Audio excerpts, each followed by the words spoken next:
ए तथा बी की वर्तमान आयु का अनुपात 4:5 है। 5 वर्ष बाद यह अनुपात 5:6 हो जाएगा। तो ए की वर्तमान आयु ज्ञात करें। ए तथा बी की वर्तमान आयु, ए और बी की वर्तमान आयु का अनुपात दिया हुआ है 4:5। ये जो दिया हुआ है ये कब का है?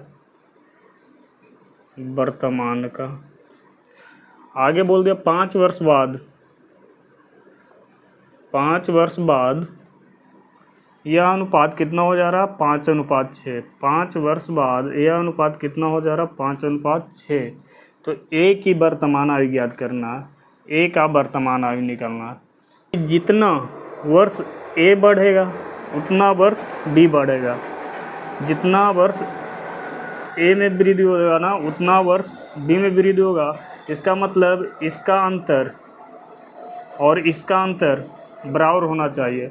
तो पहले वर्तमान में ए 4 वर्ष का था और 5 वर्ष बाद ए की उम्र कितना हो गया? 5 हो गया। तो कितने का वृद्धि हुआ? 1 का। और बी पहले 5 वर्ष का था, अभी 6 का हो गया है। तो इधर कितने का? बी का कितने का वृद्धि हुआ? 1 वर्ष का। तो जितना बी में वृद्धि होगा उतना ए में होगा। और यहाँ से कितने का वृद्धि हुआ? 5 का। तो नियत मान कितना हो जाएगा? ये 5। 5 बटा कितना? 1। जो निकालना उससे गुना करेंगे। निकालना ए की वर्तमान आयु, ए की वर्तमान आयु कितना? 4। 4 से गुना कर देंगे, कितना हो जाएगा? 20 वर्ष। अगर बी की वर्तमान आयु निकालना हो तो 5 से गुना करेंगे।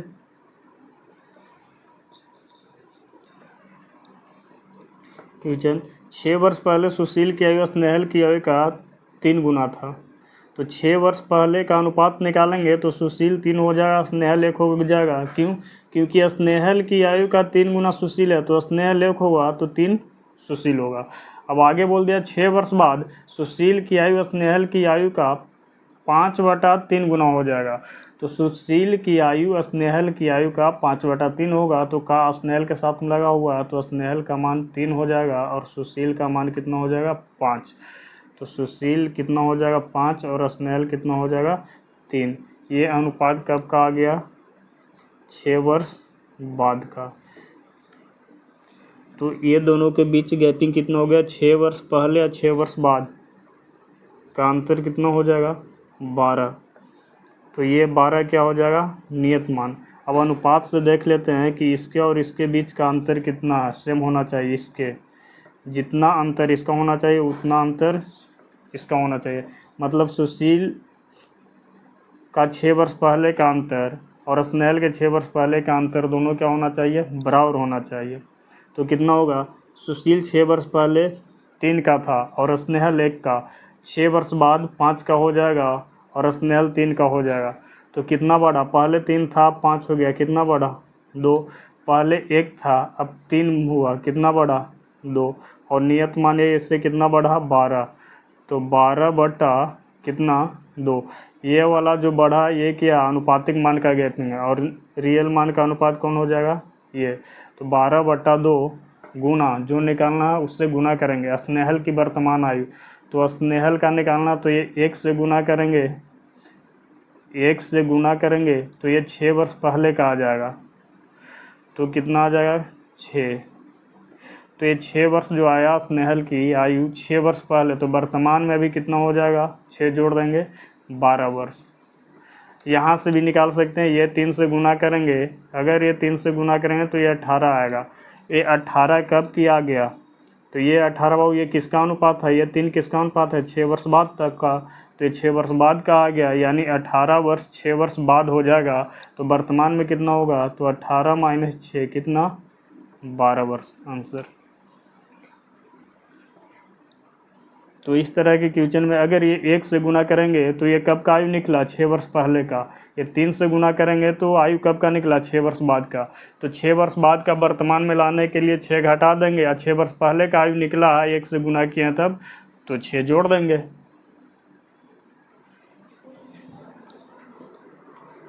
यदि गुलजार की वर्तमान आयु में से 6 घटाकर शेषफल को 18 से भाग दिया जाए तो अनूप की आयु प्राप्त होती है। महेश की आयु 5 वर्ष है तथा अनूप महेश से 2 वर्ष छोटा है, तो गुलजार की वर्तमान आयु क्या होगा। बहुत देखो क्वेश्चन को स्टेप बाय स्टेप पढ़ते जाएंगे, आंसर निकलते जाएगा। बोला गुलजार की वर्तमान आयु में से, गुलजार की वर्तमान आयु हम मान लेते हैं जी है, तो इसमें से 6 घटा करके, बोला गुलजार की वर्तमान आयु में से 6 घटाकर, तो गुलजार की वर्तमान आयु हम जी मान लिए, इसमें से 6 घटाने पे जो मान प्राप्त होता है उसको 18 से भाग दे देते हैं। मतलब इसको हम कितना से भाग दे रहे हैं, 18 से। तो किसकी आयु प्राप्त हो रहा है, अनूप की। यही तो बोला, गुलजार की आयु में से 6 घटाने पे जो मान प्राप्त होगा उसको 18 से भाग देने पे किसकी आयु प्राप्त हो रहा है, अनूप की। अब अनूप महेश से 2 वर्ष छोटा है। अनूप जो है महेश से 2 वर्ष छोटा है। मतलब महेश और अनूप के आयु के बीच का अंतर कितना हो जाएगा, 2। और यहाँ से महेश की आयु कितना दिया हुआ, 5 वर्ष। तो 5 माइनस अनूप बराबर 2, तो अनूप बराबर कितना हो जाएगा, 3 वर्ष। क्योंकि यहाँ पे बोल दिया, देखो महेश की आयु 5 वर्ष है और अनूप महेश से 2 वर्ष छोटा है। तो 2 वर्ष छोटा है तो डायरेक्ट यहाँ से ये निकालने की कोई ज़रूरत भी नहीं है, ये निकालने की, इतना करने की कोई ज़रूरत नहीं है। हम यहाँ पे ये भी देख सकते हैं कि महेश अभी 5 वर्ष का है और महेश से अनूप 2 वर्ष छोटा है। इसका मतलब अनूप कितने वर्ष का होगा, 3 वर्ष का। अनूप कितने वर्ष का होगा, 3 वर्ष का। महेश 5 वर्ष का है और अनूप महेश से 2 वर्ष छोटा है, यानी अनूप कितने का होगा, 3 वर्ष का। महेश की आयु अभी 5 है और महेश से 2 वर्ष अनूप छोटा है, तो अनूप का आयु कितना हो जाएगा, 3 वर्ष। तो ये ए की जगह पे रख दो 3, तो जी का मान निकल जाएगा, जी माइनस 6/18 बराबर 3। जी माइनस 6, 18 में 3 से गुना होगा 54। जी बराबर कितना हो जाएगा, ये इधर जाएगा, 6 जुड़ जाएगा, 60 वर्ष आंसर। ए का विवाह 6 वर्ष पहले हुआ। अब उसकी आयु उसके विवाह के समय के आयु का 1.1/4 मतलब 5/4 गुना है। उसके पुत्र के आयु उसके आयु का 1/10 गुना है। तो पुत्र की वर्तमान आयु निकाले। तो पुत्र की वर्तमान आयु निकालने के लिए हम क्या करना होगा, सबसे पहले हमें ए का आयु निकालना होगा, ए का वर्तमान आयु। और ए का वर्तमान आयु निकल जाएगा तो उसके वर्तमान आयु का 1/10 गुना कर देंगे तो किसका निकल जाएगा, पुत्र का वर्तमान आयु। तो ए की वर्तमान आयु निकालने के लिए यहाँ पे क्वेश्चन में आगे बोल दिया कि अब उसकी आयु उसके विवाह के समय के आयु का 1.1/4 गुना है। मतलब अब उसकी आयु जो है उसके विवाह के समय की आयु का किसके साथ में लगा हो, विवाह के समय के। तो जिसके साथ का लगा उसका मान नीचे का होगा। तो विवाह के समय उसका आयु 4 होगा, तो अभी वर्तमान में कितना होगा, 5। तो विवाह के समय आयु कितना होगा, 4, और वर्तमान में कितना होगा, 5। जाहिर सी बात है, हम ये भी सोच सकते हैं कि जब हमारा विवाह हुआ होगा तो हम कितने के थे, 4 वर्ष के, और अभी हम कितने के, 5 वर्ष के। या जब आपका विवाह हुआ उस टाइम आपकी उम्र कम होगा वर्तमान के अपेक्षा। तो यहाँ से भी देखो जिसके साथ का लगा उसका मान नीचे वाला होगा विवाह के समय। तो विवाह के समय आयु कितना होगा, 4, और अभी वर्तमान में कितना है, 5। और ऐसे भी हम देख सकते हैं विवाह जब उसका हुआ होगा तो उसका आयु क्या होगा, कम होगा, और अभी आयु विवाह के समय के आयु की अपेक्षा क्या होगा, ज़्यादा होगा। तो डायरेक्ट हम ये भी लिख सकते हैं विवाह के समय की आयु, विवाह के समय जो आयु होगा वो कम होगा, तो कम वाला विवाह के समय आयु हो जाएगा और ज़्यादा वाला वर्तमान का। तो जब उसका विवाह हुआ था तो कितना का था, 4 का, और अभी वर्तमान में कितने का, 5 का। कितने वर्ष पहले इसका शादी हुआ होगा, अनुपात से हम निकाल सकते हैं ना। तो विवाह जब हुआ था तो 4 वर्ष का था, अभी वर्तमान में 5 वर्ष का, मतलब 1 वर्ष पहले शादी हुआ। ए की शादी कब हुआ, 1 वर्ष पहले, और यहाँ से कितना वर्ष बोल दिया, 6। तो 6/1 जो निकालना गुना करेंगे, निकालना है हमें ए का वर्तमान आयु। तो वर्तमान में अभी ये कितने का, 5 का है, तो 5 से गुना कर देंगे तो कितना हो जाएगा, 30। ये 30 जो आ गया बाबू ए का वर्तमान आयु आ गया, ए का वर्तमान आयु, ए का वर्तमान आयु। अब पुत्र की निकालना, तो पुत्र जो है इसके वर्तमान आयु का, इसके वर्तमान आयु का 1/10 गुना है, तो 30 का 1/10 करेंगे तो 3 वर्ष आंसर। तो ये जो 30 आया बाबू, ए का वर्तमान आयु आ गया, और वर्तमान आयु का 1/10 करेंगे तो पुत्र का आयु निकल गया। पुत्र का आयु कितना? 3 वर्ष। स्नेहा की वर्तमान आयु उसके पिता की आयु का 1/6 भाग है। स्नेहा की वर्तमान आयु उसके पिता की आयु का 1/6 भाग है। 10 वर्ष बाद स्नेहा के पिता की आयु, यहाँ बोल दिया बाबू, देखो 10 वर्ष बाद स्नेहा के पिता की आयु विमल की आयु का 2 गुना होगा। 10 वर्ष बाद, ये बोल दिया 10 वर्ष बाद स्नेहा के पिता की आयु, स्नेहा के पिता की आयु विमल की आयु का 2 गुना होगा। मतलब विमल 1 वर्ष का है तो स्नेहा के पिता कितना है? 2 वर्ष का। और कब? 10 वर्ष बाद। और आगे बोल दिया क्वेश्चन में, यदि विमल का 8वां जन्मदिन, विमल का 8वां जन्मदिन 2 वर्ष पहले मनाया गया, विमल का 8वां जन्मदिन 2 वर्ष पहले मनाया गया है। अब ये बता दो, विमल का 8वां जन्मदिन 2 वर्ष पहले मनाया गया, 2 वर्ष पहले मनाया गया है, तो अभी वर्तमान में विमल कितने का होगा? तो वर्तमान में अभी विमल कितने का होगा? 10 वर्ष का। तो 10 वर्ष बाद विमल कितने का हो जाएगा? 10 वर्ष बाद विमल कितने का हो जाएगा? तो अभी वर्तमान में 10 का है, तो 10 वर्ष बाद निकालने के लिए 10 जोड़ देंगे, तो 10 वर्ष बाद विमल कितने का हो जाएगा? 20 का। तो यहाँ से बाबू विमल कितने का हो जाएगा? 20 का। तो स्नेहा के पिता कितने का हो जाएगा? 40 का। स्नेहा के पिता कितने का हो जाएगा? 40 का। और विमल कितने का? 20 का। कितना? 10 वर्ष बाद। तो यहाँ से स्नेहा के पिता की वर्तमान आयु कितना हो जाएगा? स्नेहा के पिता की वर्तमान आयु कितना होगा? 40 कब है? 10 वर्ष बाद। तो अभी कितना हो जाएगा? 30।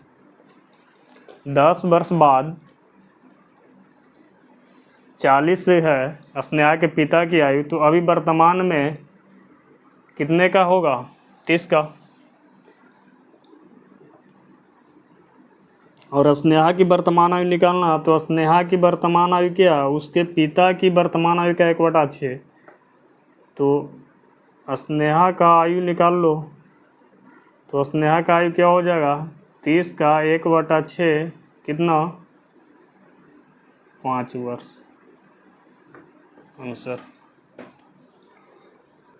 देखो स्नेहा की वर्तमान आयु उसके पिता की आयु का 1/6 भाग है, तो स्नेहा की वर्तमान आयु निकालने के लिए स्नेहा के पिता की वर्तमान आयु निकालना होगा। तो स्नेहा के पिता की वर्तमान आयु हम यहाँ से निकाल लिए। 10 वर्ष बाद 40 का हो जाएगा स्नेहा के पिता, तो अभी वर्तमान में कितने का? 30 का।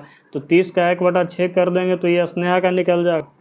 और ये 40 कहाँ से आया? तो 40 यहाँ से आया। यदि विमल का 8वां जन्मदिन 2 वर्ष पहले मनाया गया, तो विमल वर्तमान में कितने का होगा? 10 का। तो विमल 10 वर्ष बाद कितने का हो जाएगा? 20 का। तो 10 वर्ष बाद जब विमल 20 का होगा, तो स्नेहा के पिता कितने का हो जाएगा? 40 का। पिता की आयु माता से 5 वर्ष अधिक है, मतलब पिता जो है माता से 5 वर्ष बड़ा है, जबकि माता की आयु पुत्री की आयु का 3 गुना है। माता की आयु पुत्री की आयु का 3 गुना है, मतलब पुत्री जब 1 वर्ष की होगी तो माता कितना? 3 वर्ष की होगी। यदि वर्तमान में पुत्री का उम्र 10 वर्ष है, यदि वर्तमान में पुत्री 10 वर्ष का है, वर्तमान में पुत्री 10 वर्ष का है, तो माता वर्तमान में कितने का हो जाएगा? 30 का, चूँकि ये 3 गुना है। 3 गुना है, रेशियो लगा देंगे तो 3 हो जाएगा। यानी माता की वर्तमान आयु निकल करके आ गया 30 वर्ष। तो पुत्री के जन्म के समय पिता की उम्र क्या था? तो पुत्री के जन्म के समय पिता की आयु निकालना, तो बाबू माता अभी कितने का है? 30 का है, तो पिता की आयु कितना हो जाएगा? तो पिता माता से 5 वर्ष बड़ा है, तो पिता की आयु कितना हो जाएगा? 35। क्योंकि यहाँ पे क्वेश्चन बोल दिया पिता की आयु माता से 5 वर्ष से अधिक है, तो माता की आयु कितना निकल गया 30 वर्ष। तो जब 30 पुत्री की माँ की आयु है तो पुत्री के पिता की आयु कितना होगा 35, क्योंकि 5 वर्ष में बड़ा है पुत्री की माता से पुत्री का पिता। तो पुत्री के जन्म के समय पिता की आयु क्या होगा, तो अभी वर्तमान में पुत्री कितने का 10 वर्ष का है। तो जन्म के समय पिता की आयु निकालने के लिए क्या करेंगे, पुत्री अभी कितने का है 10 का और पिता अभी कितने का 35 का है। तो पुत्री के जन्म के समय पिता कितने का होगा 25 का आंसर। ये पुत्री की वर्तमान आयु पिता की वर्तमान आयु में से घटा देंगे तो पिता का आयु निकल जाएगा कब, पुत्री के जन्म के समय। या हम ये बोल सकते हैं कि पुत्री अभी 10 वर्ष का है तो पुत्री का जन्म कितना वर्ष पहले हुआ होगा 10 वर्ष पहले, यानी पिता की 10 वर्ष पहले की आयु निकालना है। तो पिता की वर्तमान आयु कितना 35, तो 10 वर्ष पहले 25 का था।